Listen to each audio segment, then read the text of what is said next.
virtual community meeting.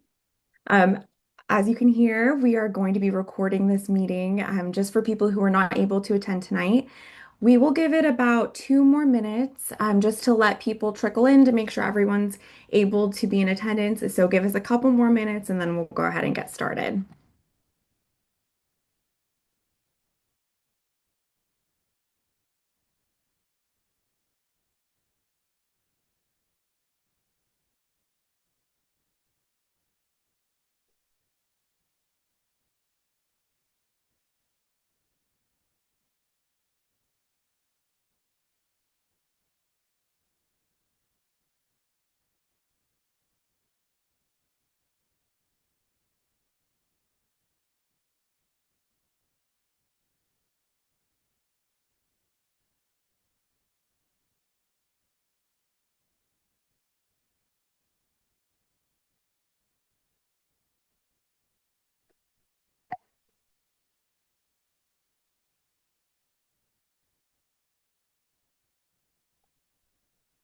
All right. Well, it looks like we have a lot of people trickling in, so I wanted to introduce myself. My name is Sienna Boyd.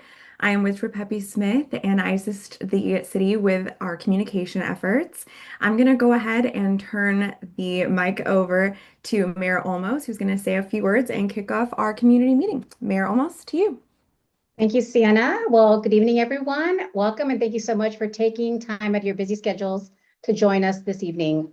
As you know, my name is Brenda Olmos, and I'm the proud mayor of this amazing city. And joining us tonight also is our Vice Mayor, Claire Stallings. Like many cities, we are seeing revenue slow while the cost of services and maintenance continue to rise. We called this community meeting because we believe in transparency, and we wanted to make sure residents were informed about what is happening in Paramount. To keep up with cost and continue providing the high quality services and infrastructure that our community deserves, we need to explore new sustainable revenue sources. Now, I will say the City Council has been looking into different paths moving forward. And while it's not an easy decision to make, we want to ensure Paramount is financially secure. In the next 30 minutes, our team is going to dive into our financial outlook and discuss solutions that will allow us to continue providing services you rely on every day. Without further ado, it is my pleasure to introduce to you our city manager, John Moreno. John, take it away. Great. Thank you very much, Mayor Almos, for the kind introduction. As the mayor mentioned, over the last couple of years, the city of Paramount has been hit pretty hard with rising costs that have caused our expenditures to outpace our revenues. So creating a need for us to secure an additional revenue source. Tonight, as the mayor mentioned, my team and I will give a clear picture of where the city spends and receives its revenues, how a potential parcel tax could generate additional revenue. We're going to do a deep dive into the investment plans for essential local services, infrastructure projects, and the financial goals we've set to keep our community safe and growing. We also want to answer any questions that you may have. My team and I are here to listen and to answer your questions as thoroughly as possible. Your voice is critical to this process, and we want to ensure you receive a clear understanding of the issue that we all face. So please do not hesitate to submit your questions when we get to the Q&A. Thank you again for being here and your continued dedication to the City of Paramount community. Before we get started, I'd like to introduce our staff members who are in attendance with us tonight and available to answer your questions. As you heard from, we do have our mayor, Ms. Brenda Almos, our vice mayor, Ms. Vilma Cuellar Stallings. Also with us from the staff are the assistant city manager, Grisel Chavez, our director of finance, Lana Deach, and our financial services manager, Anthony Martinez.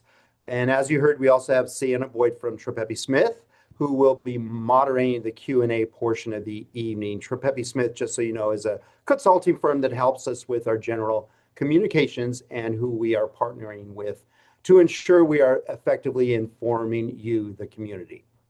So let's move on to some housekeeping. A friendly reminder, we're recording today's conversation so we can share it with those who were unable to join us this evening. Additionally, only panel members will be on camera and have audio access during this meeting.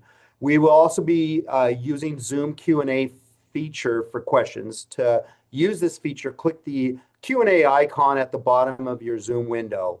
Next, type your question and submit it.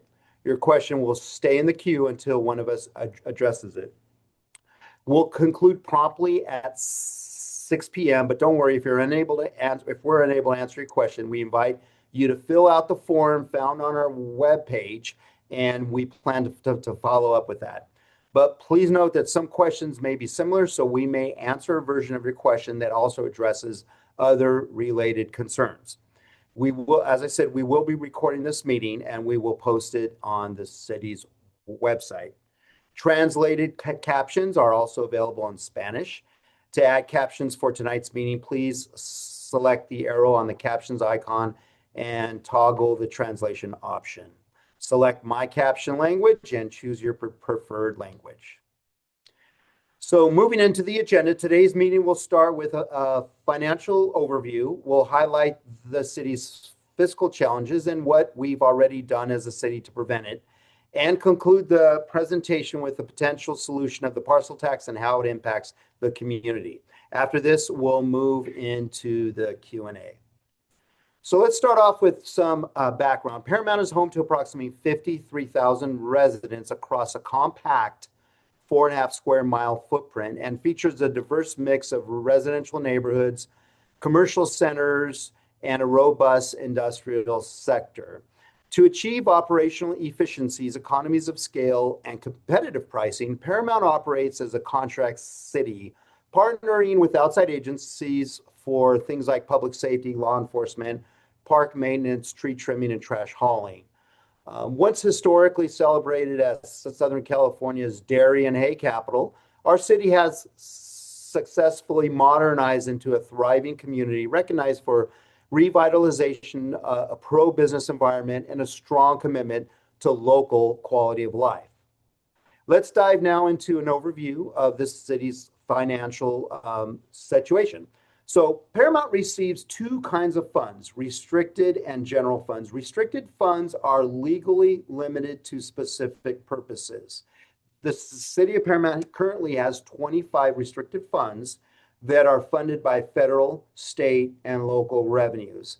These 25 funding sources support city services such as transportation, infrastructure, water quality, public art, and housing.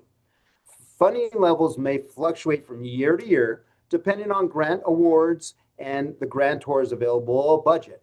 So for fiscal year 26-27, total restricted revenues are projected to be $20.2 million, while total planned expenditures are projected to be $25.8 million, resulting in expenditures exceeding annual revenues. The reason for this, though, is that some city projects utilize prior grant fund balances and accumulate restricted fund reserves.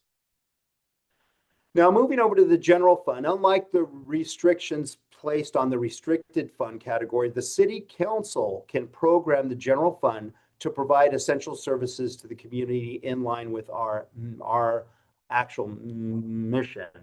The city generates revenue from local sales tax and use tax, property tax assessment, utility users tax, user fees, franchise taxes, and other types of taxes, which go directly into the general fund. Most everyday services that you see in the community are directly funded from the general fund. This includes public safety, road maintenance, environmental care, and economic development. So where does the city receive and spend our revenue? The graph that you see here shows a breakdown of general fund revenues. Now, I'm not going to go into each one of these. I'm just going to highlight the top three, which are local sales and use tax. And this is a tax collected on the sale of tangible goods in Paramount. And this is our largest revenue source. This is followed by property tax, and that's a tax collected on property.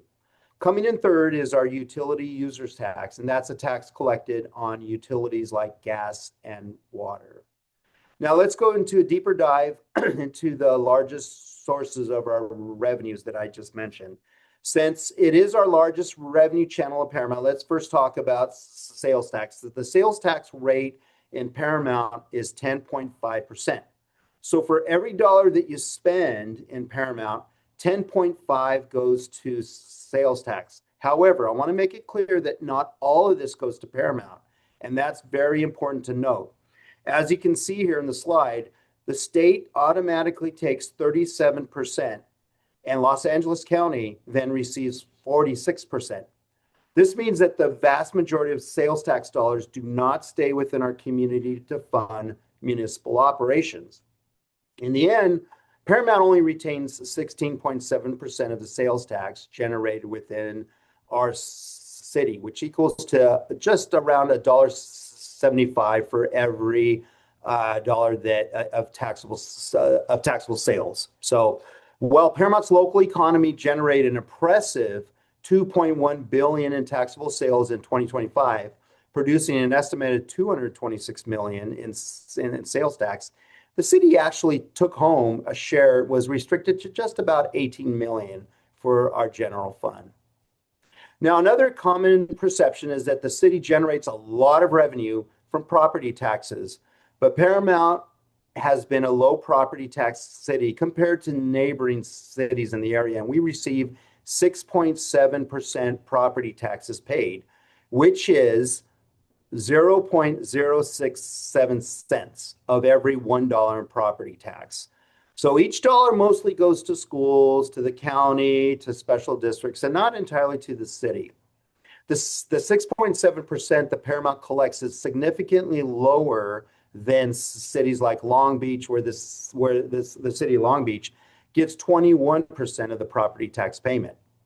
If the total property tax dollars equals 100%, here's how it would break down. The school districts and the college district receive 24%. LA County receives 23%. Educational fund receives 20%. The county fire district at 17%, and so on down the road there.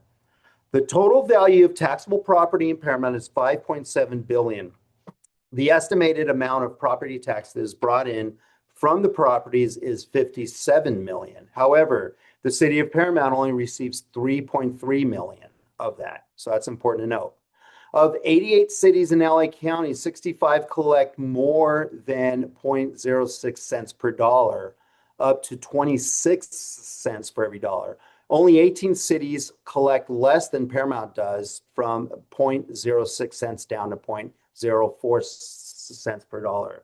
You can see here from the bar chart that Paramount is in the lower half of the area cities. So now that we covered revenues, let's go over how the city spends our tax dollars. The general fund expenditures are comprised of the following departments. Public safety is essentially our police department, which includes our contract with the LA County Sheriff's Department. Public Works, which is responsible for ongoing maintenance programs for streets, parks, buildings, equipment, and so on. That's in there as well. Community Services oversees facility rentals, our community gardens, some of the capital projects at parks. They provide recreational, educational, culture, and social program opportunities for youths, adults, seniors, and families. And the rest of it is through the Administrative Services Department, Planning and Building, and internal departments as well. In fiscal year 26-27, our total general fund expenses are expected to be $49.4 million, while revenues are projected to be $48.8 million, resulting in a $545,000 budget gap between expenses and revenues needed to run essential city services. Now, when you look at the city's 10-year projected budget, that shows that revenues are not keeping up with significant capital improvement investments required to maintain the infrastructure and support the quality of life that the community has come to expect. The city is projected to incur a cumulative deficit of $27.7 million over the 10-year forecasted period. The city's increasing cost to update and improve roads and infrastructure, protect the community from crime, and also comply with environmental mandates, among other services, contribute to the budget deficit shown on this slide. Excuse me. So let's talk about the rising cost of infrastructure and public safety. Commercial and industrial areas in the city provide solid jobs for our residents and also create spaces for retailers to offer services to our residents. The city recognizes that small businesses are part of a strong local economic strategy for the city that continues to yield benefits to the community. However, with an active industrial community comes increased wear and tear on our streets and demand for public safety services. Based on the city's 2023 pavement management study, there is a projected cost of $43 million to address all arterial collector streets citywide serving the commercial and industrial corridor. The cost of deferring maintenance increases each passing year. For example, a street pavement project with a cost of $6.5 million in 2026 would increase by $810,000 to $7.3 million if we were to defer that to 2028. The current cost of industrial and commercial businesses include one of the largest industrial business blocks in Paramount, which requires 28.7 million street repairs due to heavy-duty wear and tear. These next two slides that you're going to see show Garfield Avenue and Vermont Avenue. Both of these streets have major wear and tear and are in need of an update. In fact, in the middle slide that you see there, you can see the traffic loop that detects when a car drives over it to change the light so that it turns green so that you can go. That is starting to peel off and be exposed. We can put a temporary patch on that, but it's just going to come back. So this is an example of a street that we really need to take care of, but we just don't have the dollars to do that. Now, public safety is another high priority in the community. And right now, our current sheriff's contract cost trajectory is rising by 3 to 5% annually. For example, in 2015, our contract costs $7.1 million versus this year in 2026, where our contract cost is $11.7 million.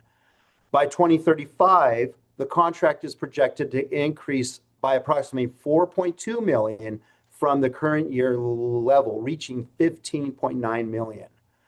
When it comes to the cost of a deputy, we've seen that grow exponentially as well. The cost of one deputy is now over $600,000 per year.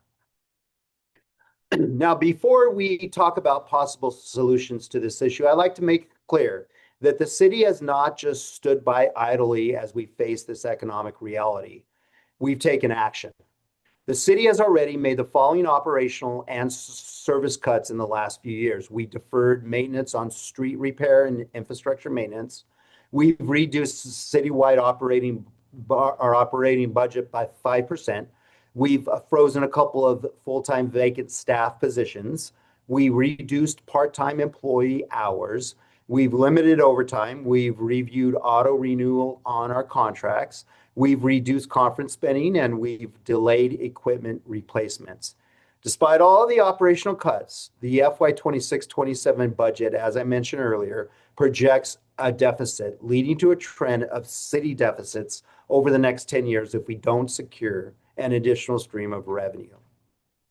So let's look at some potential revenue options. We are looking into new revenue streams that the city can strengthen to ensure there are additional revenues to support capital investments in the community.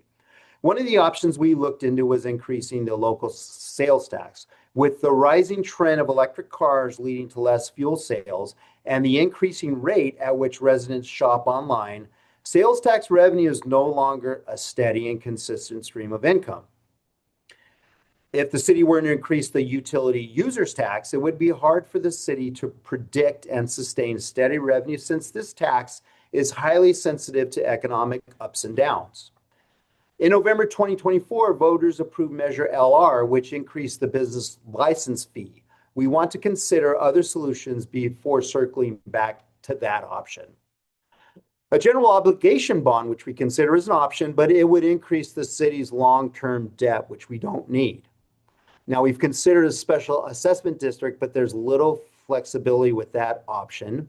We even looked at a cannabis tax, which would not be affected as the market we see is oversaturated with marijuana dispensaries, and that will be no guarantee that Paramount could capture the local area market. Now, when exploring potential revenue options, the City Council considered a very important fact. Because of the tax structure for cities in California, not all commercial industrial businesses generate sales tax and generate tax revenues for the city. So the city now is considering placing a property parcel tax measure on the ballot, which is levied based on the square footage of commercial or industrial properties. Residential property owners and renters would not contribute to this proposed parcel tax. If adopted, the property parcel tax would be 8 cents for commercial businesses, 11 cents for industrial businesses, and 13 cents for vacant commercial and industrial properties. The parcel tax could generate about $4 million in annual revenue that would be directly invested into roads and infrastructure, public safety, environmental compliance, and business reinvestment. The parcel tax would be phased in over 3 years to ease the impact on property owners. The proposed tax would be phased in, as I mentioned, over 3 years, beginning at 65% of the full rate in year 1, 80% in year 2, and 100% in year 3. Once the potential tax reaches 80% of the full rate in year 2, it would be subject to a built-in consumer price index cap of up to 3% to prevent runaway increases. And we would also require an independent oversight committee to review expenditures and reports annually. An independent oversight committee would review the expenditures and report each year publicly to ensure that the revenue generated from the proposed tax is being spent for our needs. Now, what would property owners actually pay? Small property owners who own less square footage of commercial or industrial property would pay less than larger property owners. This means that a typical small property owner would pay $23 to $97 annually for a parcel of approximately 228 to 1,178 square feet. While a bigger commercial property owner or an industrial owner could pay around $103,000 annually. Another way to look at it is 80% of parcel owners would pay $5,000 or less per year, and 90% would pay $10,000 or less per year.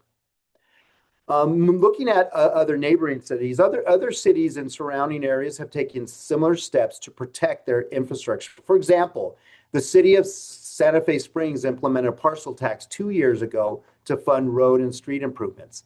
And that tax generates $6 million annually with a 2% yearly increase scheduled for the next 25 years. Additionally, the city of Vernon has also implemented a parcel tax on industrial, commercial, and vacant land to fund projects, health services, and public safety. It also implements a warehouse-specific parcel tax. Between those two taxes, the city of Vernon is estimated to have brought in over $16 million last year. So where will the money go? The $4 million of additional revenue would be invested in the general fund and go towards the needs that the city has. Right now, with the current needs of the city, we plan on investing any potential revenue into roads and infrastructure to the tune of $2 million per year, public safety at $1.5 million per year, environmental and essential services at $250,000 per year, and business reinvestment at $250,000 per year. Now we're going to cover each one of those. So let's first start off talking about roads and infrastructure. The $2 million generated annually from the parcel tax will be used to pay back a bond, which is similar to a loan that would allow the city to complete $30 million in road repairs in commercial and industrial areas over a 5-year period. The city will continue using other dedicated road funding it receives, like gas tax and county transit funds, to cover broader citywide road maintenance. The revenue generated from the potential parcel tax would prioritize the repairs of streets that have the biggest impact from heavy trucks and industrial activity. You can see here that the high impact areas mapped out on the slide with a total of 23.8 miles of major maintenance in the commercial industrial areas. This costs a total of $28,726,000. Next is public safety. The city plans to allocate $1.5 million of additional revenue into public safety. $1 million of that would be placed towards the sheriff's contract to help mitigate rising costs and ensure our city has full patrol coverage in all areas of our town. $500,000 of the revenue would be invested in hiring 2 additional private security officers who would be solely assigned to the industrial and commercial areas. If the city does not generate additional revenue to invest in public safety, the city will have to consider everything, quite possibly reducing critical public safety services in the future. The next category is environmental and essential services, which is another priority. Of the additional revenue projected to be generated from the parcel tax, the city plans on investing $250,000 to help efforts like air monitoring, illegal dumping and cleanup, graffiti abatement, and organic waste compliance. Paramount maintains air monitoring stations and send those results to a lab to track hexavalent chromium and prepare for future industrial contaminants. Graffiti abatement is the city's efforts to maintain ongoing citywide cleanup and rapid removal programs across storefronts, walls, and other areas. Illegal dumping and cleanup efforts manage significant staff time and hazmat disposal costs to clean up used oil, chemicals, and debris at hotspots. Organic waste compliance includes education and enforcement related to state recycling mandates and organic waste collection requirements. Another priority of the city is reinvesting in our local businesses. We previously invested in Paramount businesses through our Paramount Boost program and security rebates. Through our Paramount Boost program, we gave eligible businesses marketing grants so that they can market their business and services well in our city. The security rebates allowed us to invest in the safety of our local businesses by helping owners invest in cameras, alarms, and safety security lighting to protect their businesses. We currently invest in our local businesses in the following ways. We partner with the Chamber of Commerce, which gives out scholarships to small businesses in our community. With the remaining $250,000 of additional revenue, we would invest in the current business reinvestment programs that I just mentioned, in addition to creating new opportunities for us. Some of the future efforts we hope to implement are ADA compliance grants, which help to ensure our businesses stay ADA compliant and are accessible to all who live and visit in Paramount. The facade improvement grants that we have, we'd like to bring this program back. This grant allows local small businesses to invest in new signage and the outward appearance of their business. Another idea is a trash enclosure expansion grant.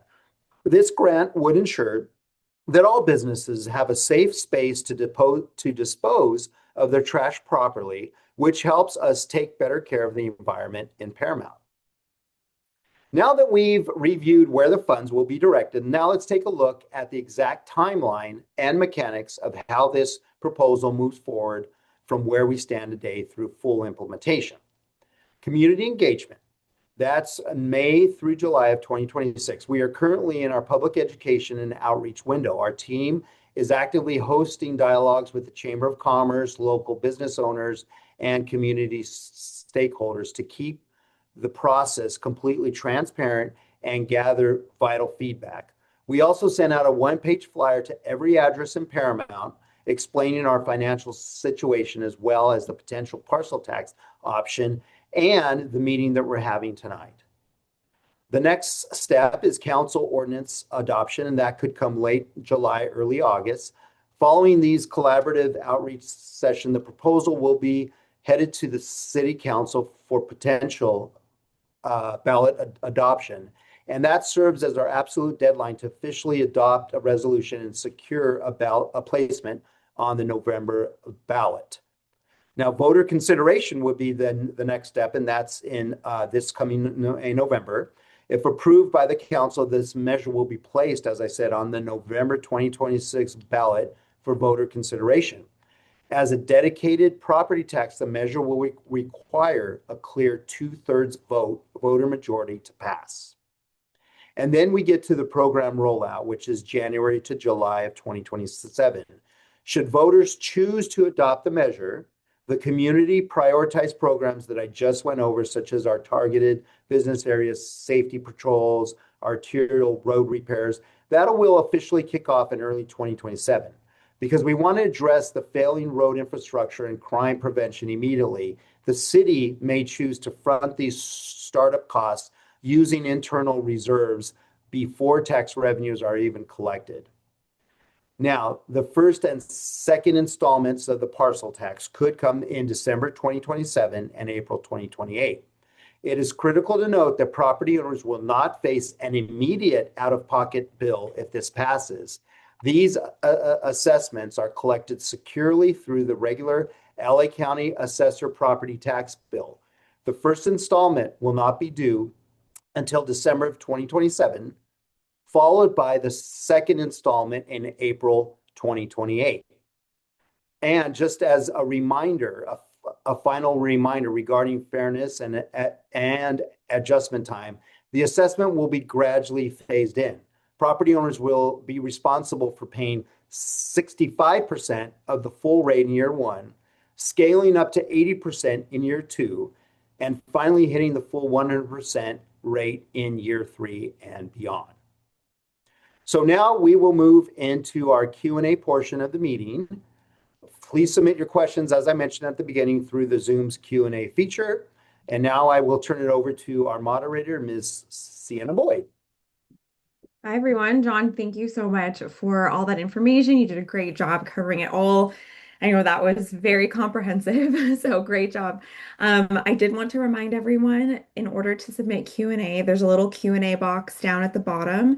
You can go ahead and type up your questions and submit those, and we will get those answered for you. So I do see a couple of questions that we'd like to address. So first question. If the 30 million road investment covers a portion of what's needed, where will the remaining funding come from?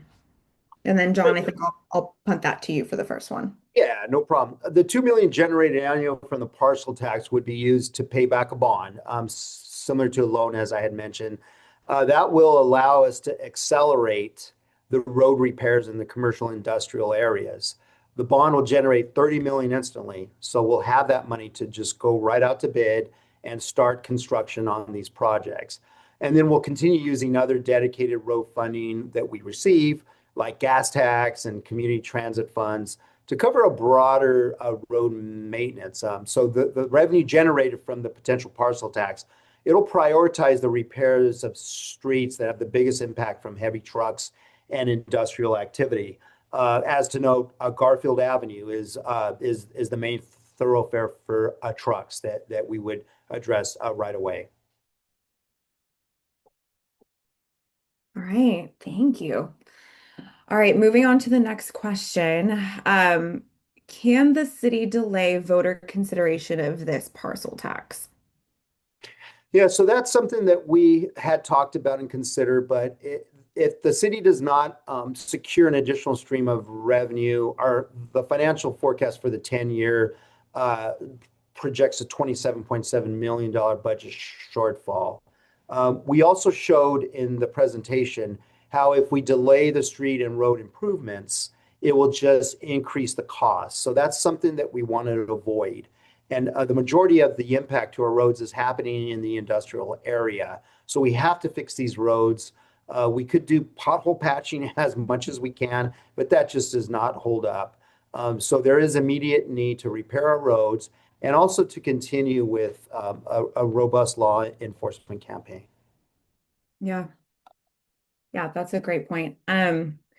All right, one question we have is is it possible that some businesses may leave Paramount as a result of this new parcel tax?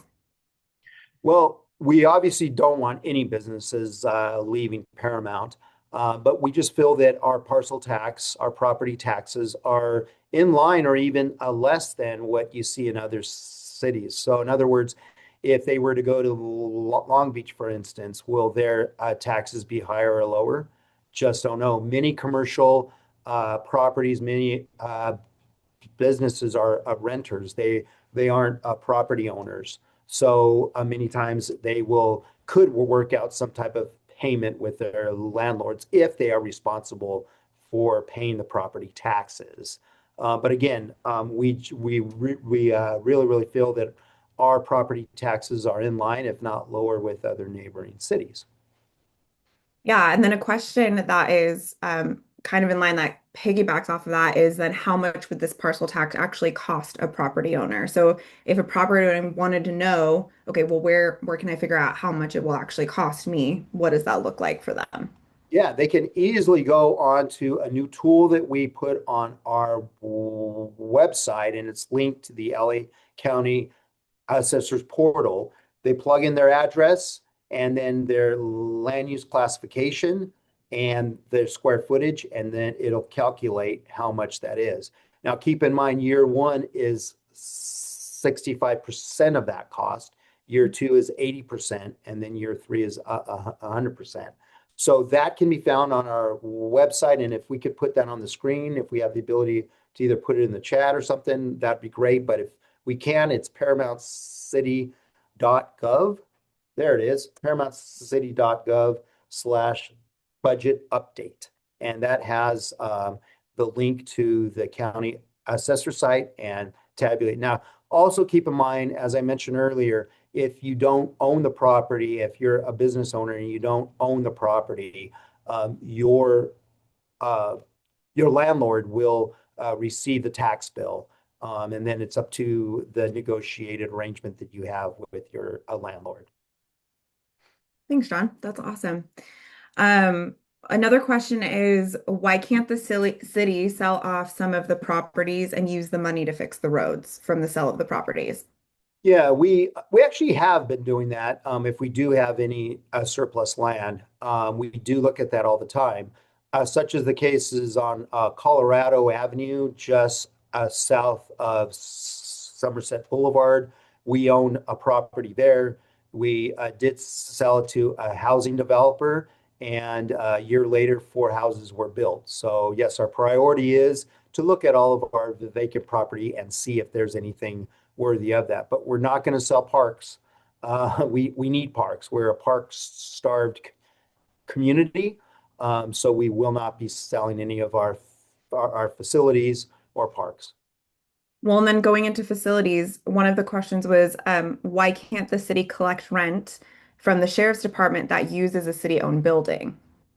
Yeah, so that was one of the things that we had considered years ago when the sheriffs started reporting out of Paramount.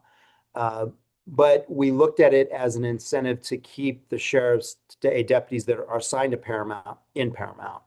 If we were to charge LA County rent for the space that the sheriff's department currently utilizes, it's very likely that the county would just pull out of the substation here in Paramount.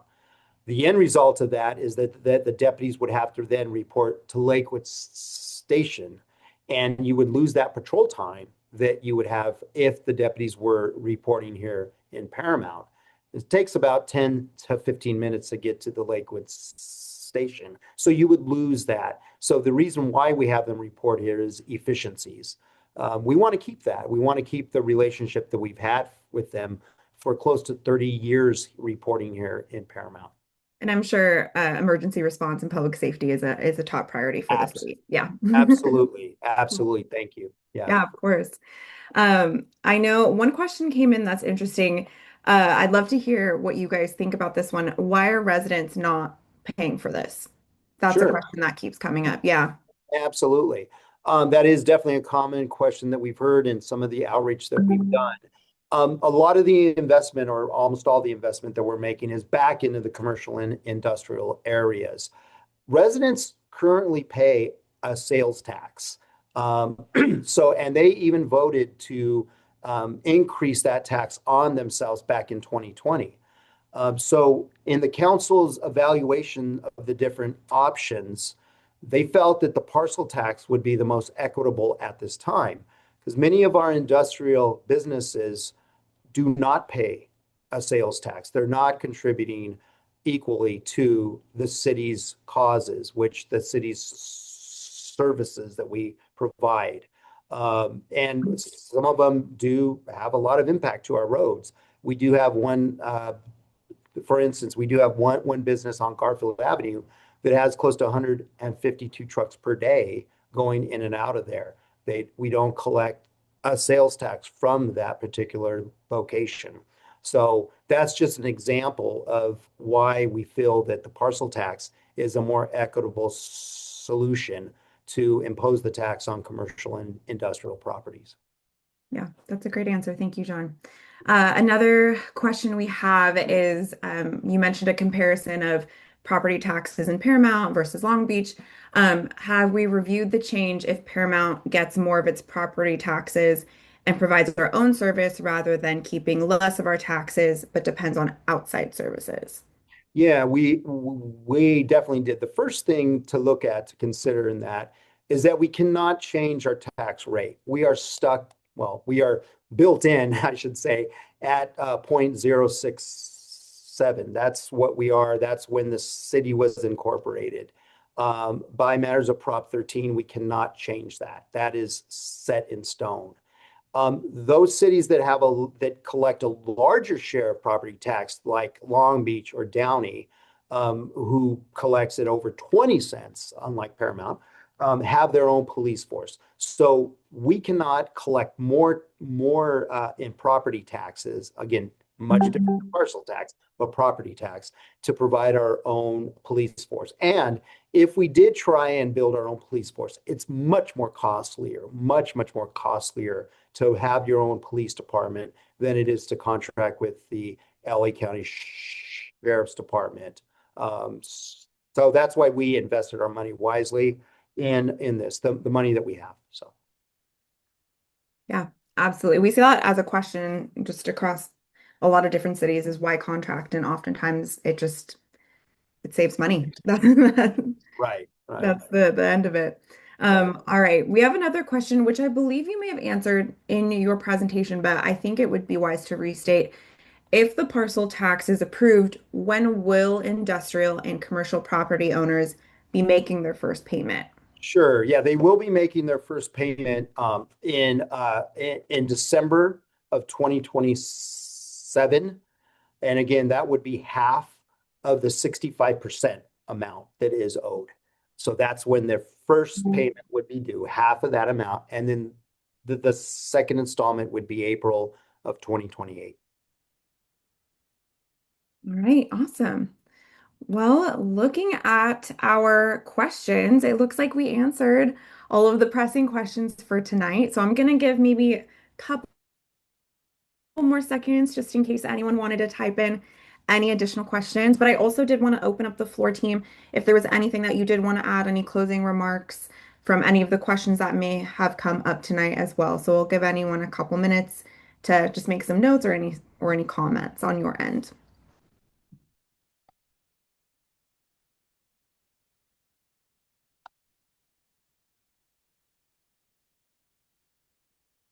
All right. Well, it doesn't look like anyone is typing or anything. City team, is there any last remarks that you have before we go ahead and conclude our session? I've said enough, I think. Mayor almost, or do you have any No, conclusions? yeah, thank you, John. I just want to say thank you to staff for actually putting this together. I know there was a lot of questions that were coming in from residents, from the business side, but again, I think this was a great overview of kind of like how this will impact the city and kind of things that we're looking at to improve our revenue. So thank you to staff for putting this together. I really appreciate it. Absolutely. I did see just one other question come in, and we want to make sure all of them are answered. So we do have one that says, how often is the sales tax audited to be certain that we are getting the proper amount from companies in Paramount? Great. I will hand that over to our finance director, Lana Deach. Lana? Thank you, John. Thank you, Sienna. The audit process for sales tax is ongoing. So we have a consultants that we partner with that help to audit the sales tax portions that we receive to ensure that everything that we collect on our end is correct. All right. Thanks, Lana. Appreciate that answer. All right, team. Well, thank you. We also wanted to remind everyone that this was recorded. So if you did have any questions that you did want to submit, you can go ahead and submit at paramount.gov/budget update. Send this recording to anyone who did have any questions or wanted to learn more. And thank you, everyone, just for your participation and being here tonight. Take care, everyone. Yeah, bye-bye.